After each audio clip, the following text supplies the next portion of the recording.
Prepare for success on-campus exams. Before anything else, preparation is the key to success. Alexander Graham Bell.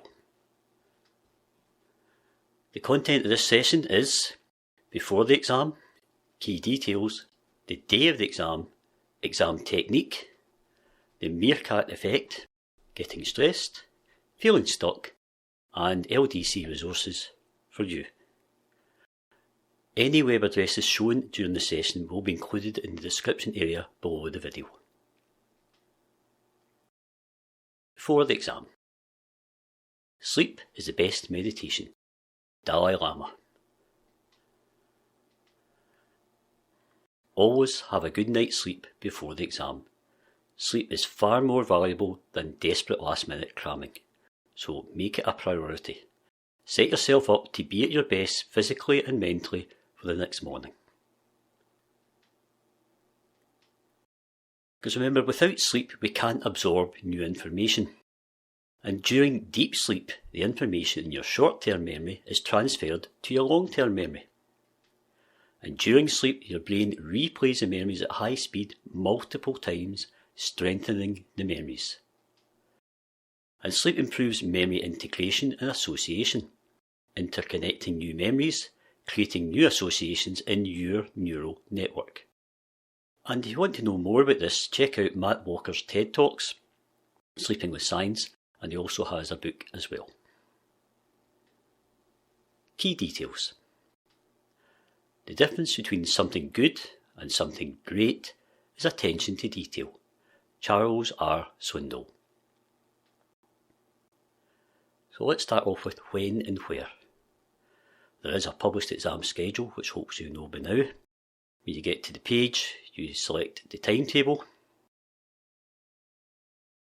And you should check the timetable regularly, as any changes made to the timetable will be updated here. So it may change between now, whenever now is, and the actual exams. So it's worth checking regularly. Now, the timetable indicates against each module if the exams should take place on campus or online. Online exams will be delivered via GC Learn. The exam paper will be released via GC Learn on the date and start time indicated on the timetable. But you should check your GC Learn module pages for further information regarding the duration of the online exams and how to submit the completed exam. Now, on-campus exams. For exams that are being delivered on campus, the timetable indicates the date of the exam, the start time, the finish time, and the room the exam will take place in. Now, some exams take place in more than one room, but the timetable indicates alphabetically by surname which room you should attend. All morning exams will commence at 10 o'clock in the morning, and all afternoon exams will commence at 2 p.m. in the afternoon. So let's take a look at a timetable. So the timetable contains all the modules which will have an exam both online and on campus. So you can see here, exam held on campus, yes or no, and if the answer is yes, then it shows the exam room the exam will take place in. It shows the exam date, and the start time and the end time. I mentioned earlier on about exams taking place in more than one room. There's a module there highlighted, it shows up twice, exact same code, exact same date, exact same start time and end time. It's on campus in two different rooms. And you determine the room you're going to by your surname. Always use the module code when searching for information on your module, not the module title. So you'll type in your module code to search for your exam and you'll get the details from there. So here's an example. Typed in the module code, shows the module, shows the time, the date, where it's going to take place. However, if I type in a module title instead, it comes up with two options. Now in this case it's not an issue because it's just a case of the exams taking place in more than one room. However, there are cases in the past where modules have the same title but a different module code, and there's an opportunity there to miss an exam, which would be 0 marked if you went to the wrong exam, and you'd have to do a resit at the summer. So always use the module code. Now, as far as for finding where exams are, I'm going to highlight some of the more regular ones. So we'll start off with anything beginning with the letter W, that's in Annie Lennox building. Anything beginning with the letter M is the George Moore building. Anything beginning with the letter A is the Gubben Becky building. There's also the Charles Oakley Laboratories, that begins with the letter C. And if you have a room with the letter T, that's in the old teaching block. It's currently known as the PhD Centre.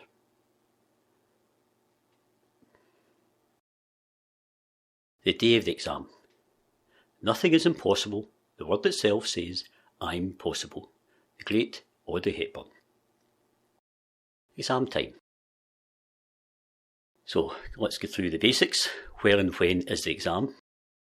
Allow plenty of time to get there, comfortably on time. You really don't want to be turned up for an exam having sprinted up from the Cannon Street bus station, up several flights of stairs, to arrive 10-15 minutes late, interrupt everyone else because the exam will have started by then, and trying to get yourself settled down and ready to perform well. So a last minute dash or just too late is not an effective strategy for success.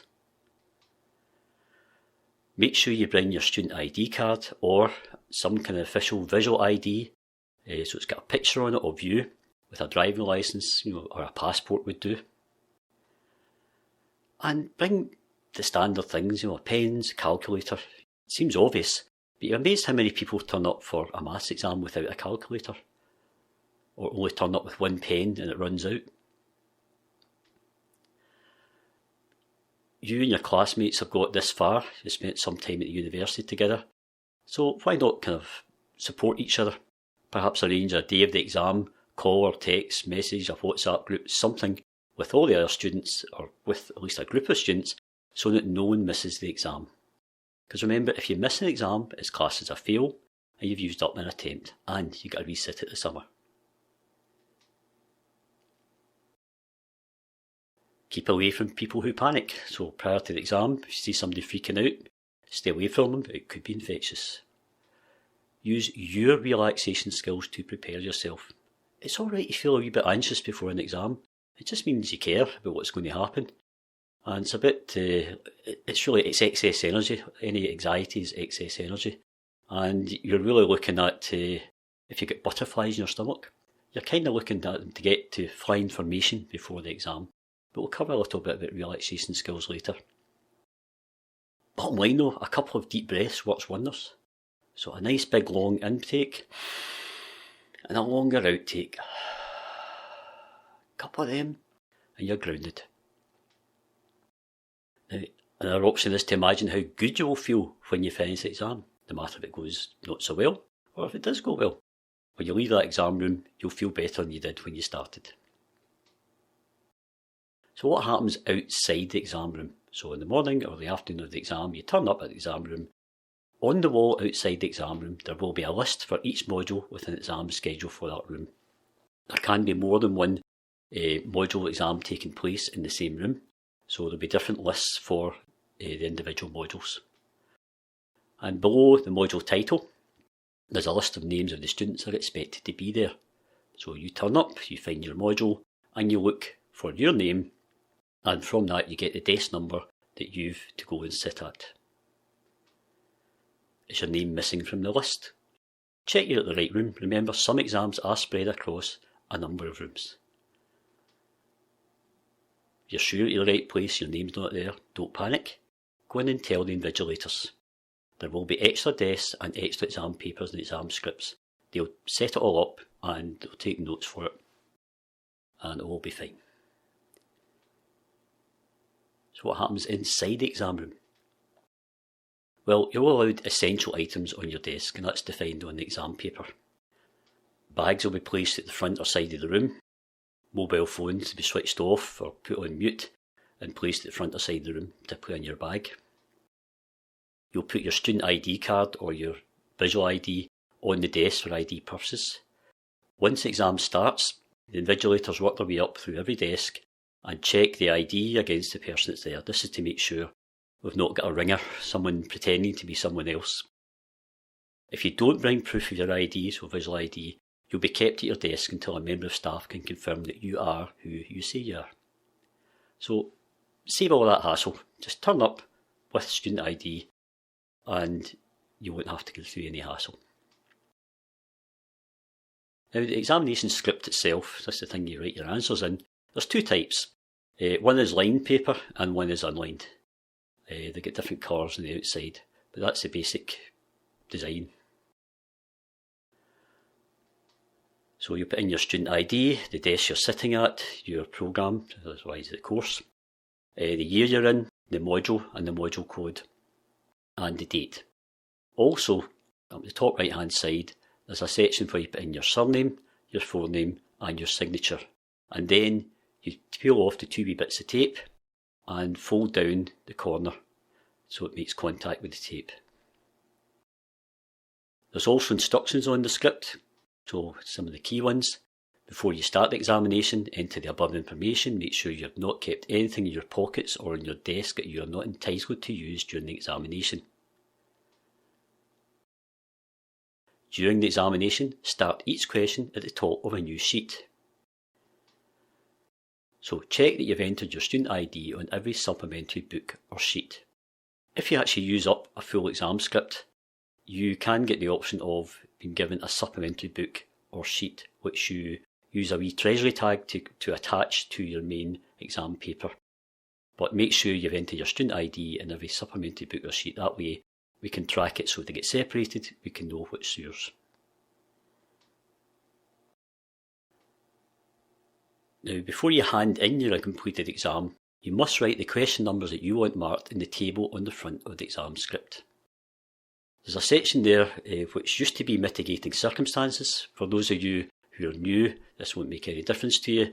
For those of you that are continuing students, the mitigating circumstances process is no more. It's now been replaced by the fit to sit process.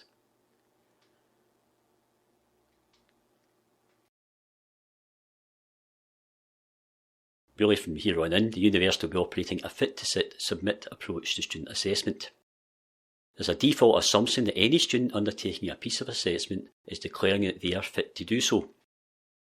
And any mark and or attempt at an assessment will stand unless a student has indicated that they were not fit to sit or submit. So where exceptional circumstances or serious problems occur and you do not believe that you are fit to sit, the policy allows you to make a simple declaration from 5 days prior to the date of the assessment and up to 2 days after you sat or submitted a piece of assessment. You do not have to provide details of the circumstances affecting your performance, and no evidence needs to be included in support of your declaration. However, the declaration form will give you the opportunity to provide impact details if you wish to do so, and that will then be provided to our student wellbeing team. Now, you really should make yourself familiar with this process anyway, and that's the website. Now, in this particular thing, we're looking at the context of fit to sit in an exam. You've turned up for the exam, possibly suffering from poor mental and or physical health. If you do sit the exam, you have 2 days after that to reflect on your performance. If you decide to submit a declaration to confirm that you are not fit to sit, then no mark will be awarded for the exam and no feedback will be given. However, if it is your first fit to sit submission for the exam, then it's likely that you'll be able to resit the exam in August as a first attempt. But be aware, any declaration or submission, fit to sit submission, which arrives after the 2-day reflection period will not normally be accepted.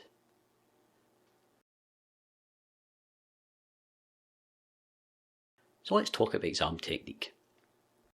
Technique is noticed and most markedly in the case of those who have not mastered it. Leon Trotsky. First things first, check you're at the correct exam. Read the instructions. How many questions have you to attempt? How long is the exam? How much time will you allocate to each question? And how will you monitor your time? So let's look at an old exam and let's get the key details. Do I have the right exam? So there'll be a title and a module code. How long do I have? There'll be a duration. In this case it's 2 hours. How many questions do I have to attempt? In this case it says attempt 3 questions. How many minutes per question? So 2 hours, 120 minutes, 3 questions, 40 minutes per question. So that's a starting point. Is each question worth the same number of marks? Typically they are. In this particular case, the exam paper, there's 3 questions and each question is worth 25 marks. So that's a total of 75 marks. So how many marks do I need to get to pass? As this is a second year module, the pass mark is 40%, so 40% of 75 is 30 marks. So psychologically, as you're going along, perhaps tallying up your marks that you think you're going to get, once you're past the 30, you know you've passed it, and the rest is really to show how good you are.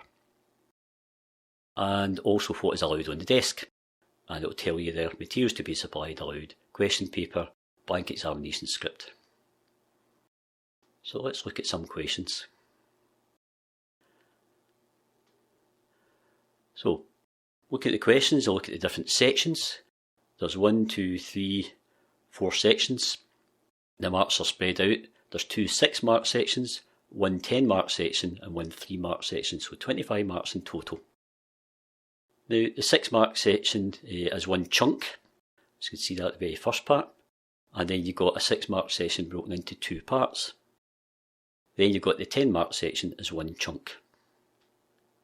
Now, things to look for here are, when you look at the marks, it gives you an idea of how much work you have to provide. So if I go straight to the 10-mark section, if you look at the 10-mark section and you write 1 paragraph, that's not going to be 10 marks. You have to look at the key points that's in there and make sure you hit the things you've been asked to do. So the amount of work you supply is related to the number of marks per each section. So the section B there, it clearly mentions 2 main things to be asked, 2 main questions being asked within that single question, and you're allocated 3 marks each. So you need to use your common sense, look at the amount of marks per section, and try to gauge how much work you have to provide for that. Other things that are useful to note in here, it's highlighted there as keywords. In this particular question here, the word diagram comes up quite a lot. So if you've been asked for diagrams, give the marker diagrams. So read the questions and give what you've been asked to do. Give the marker a chance to give you as many marks as possible. Read the questions carefully. Make sure you are clear on what you are being asked to do. For example, underline keywords. So on the actual question paper itself, you could circle task words.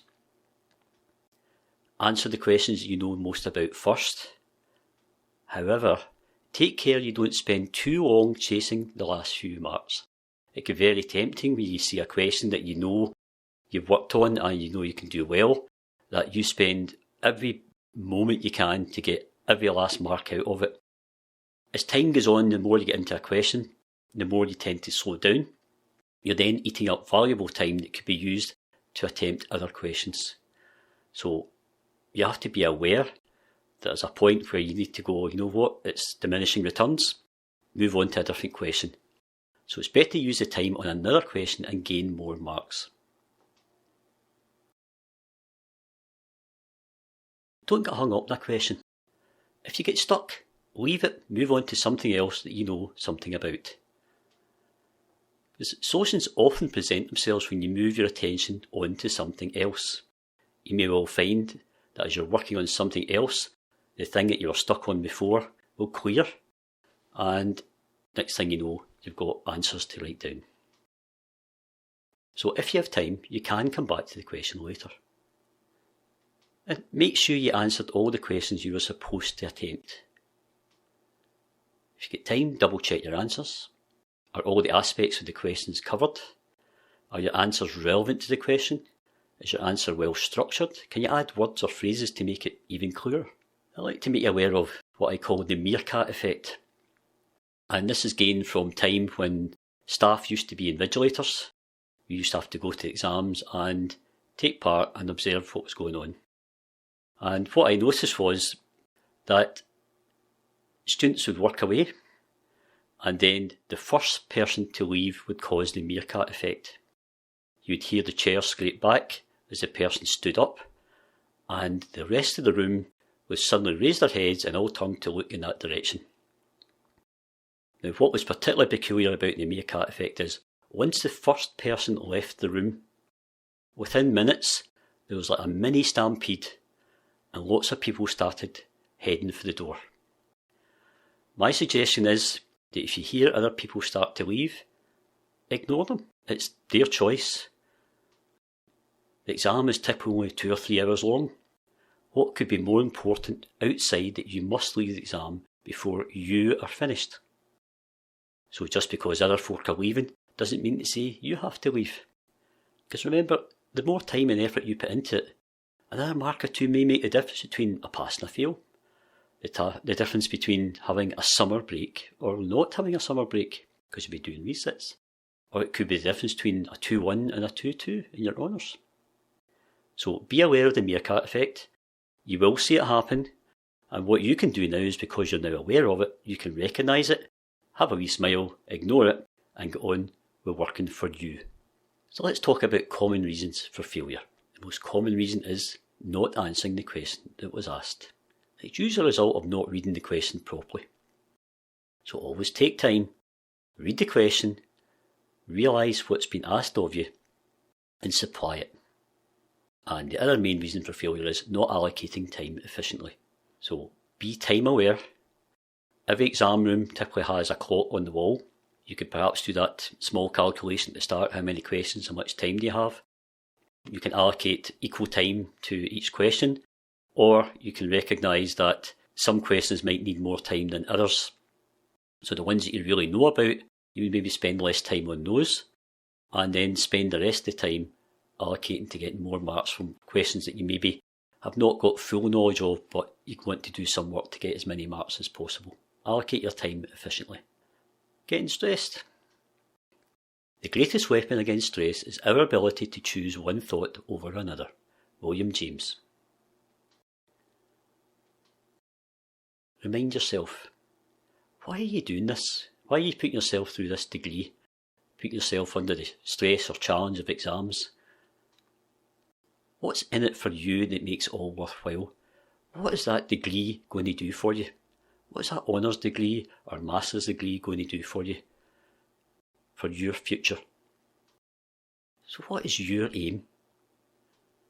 How well do you want to do?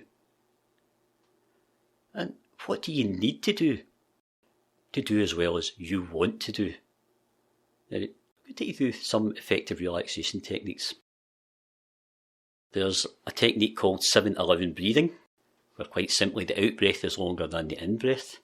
And we've got a video here, which can be quite a pleasant thing to download onto your phone. And it's very, very relaxing, and it teaches you how to do this style of breathing. The 7-11 breathing process calms you down. It's a very useful technique, can be used anywhere, any situation where you're feeling perhaps a little bit stressed. Use the 7-11 breathing technique. You'll be delighted by the outcome. Another tool is mindfulness, a simple pause, another example given here in our short video. Very relaxing, can be done anytime, any place, anywhere, and no one knows you're doing it, and it works. Feeling stuck?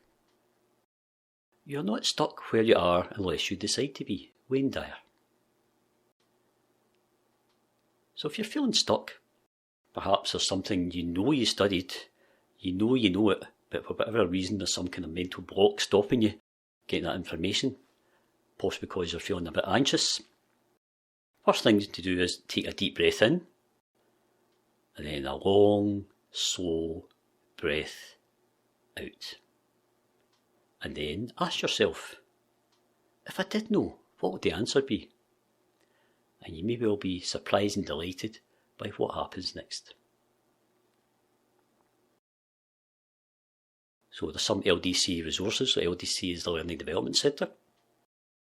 There's one Prepare for Study, and there's one Optimise Your Study. There's a lot of resources on the LDC website. and there's the LDC email address if you're looking for support. Again, I'll put all these links in the description below the video. So a reminder of the topics we've covered in this session. Before the exam, key details, the day of the exam technique, the Meerkat effect, getting stressed, feeling stuck, and LDC resources for you. Just a reminder, any web addresses shown in the session will be included in the description area below the video. If you have any questions, you can contact me, Jim Canning. I'm an academic development tutor in the School of Computing, Engineering and Built Environment. My email address is jim.canning@gcu.ac.uk. And remember, it's better to ask a question than to remain ignorant. Proverb.